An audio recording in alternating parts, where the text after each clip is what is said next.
और अभी एक बड़ी खबर आ रही है, सीमा को लेकर भारत चीन समझौते के बाद एलएसी पर हलचल तेज हो गई है। अब अपडेट आपको यह दे दें कि एलएसी पर भारत और चीन के सैनिकों की डिसएंगेजमेंट शुरू हो गई है। अब तक की जानकारी के मुताबिक डेमचोक में दोनों तरफ से टेंट हटाए गए हैं। आपको बता दें कि डेमचोक पर कुछ अस्थायी निर्माण भी तोड़े गए हैं। डेमचोक देपसांग में पॉइंट से वापसी हो रही है। चीनी सेना की गाड़ियों की संख्या भी कम हुई है। जिस तरह की हलचल वहां पर नजर आ रही थी वो अब कम देखने को मिल रही है।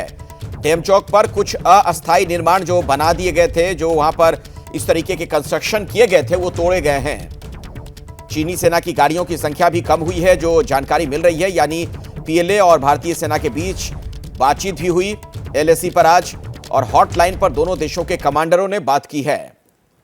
कुछ दिनों पहले जो फैसला लिया गया था उसका पालन करता हुआ चीन नजर आ रहा है। बातचीत के बाद दोनों देश की फौज जो है वो पीछे हटी है। कई ऐसे पॉइंट थे जहां पर चीन के सैनिक जमे हुए थे, वो भी वहां से पीछे हटे हैं। टेंट हटाए गए हैं और जो ऐसे निर्माण थे जो वहां पर अस्थायी तौर पर कर दिए गए थे उसे भी तोड़ा गया है। तो क्या क्या परिवर्तन आया वो हम आपको बता रहे हैं। चीनी सेना के जो टेंट पहले थे, अब जो जानकारी मिल रही है वहां से हटा दिए गए हैं। चीनी सेना के जो ट्रक थे, ट्रकों की संख्या कम हो गई है, यानी जिसके जरिए सामान लाया ले जाया जा रहा था, और टेंट वगैरह जो वहां पर लगा दिए गए थे वो भी हटा लिए गए हैं। यानी स्थितियां संबंध सामान्य होने की दिशा में।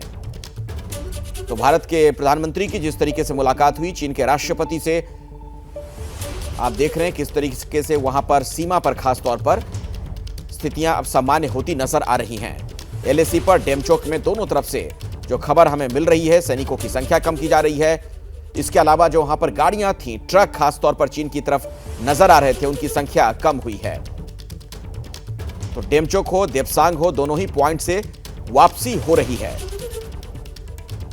तो संबंध अब सामान्य होता।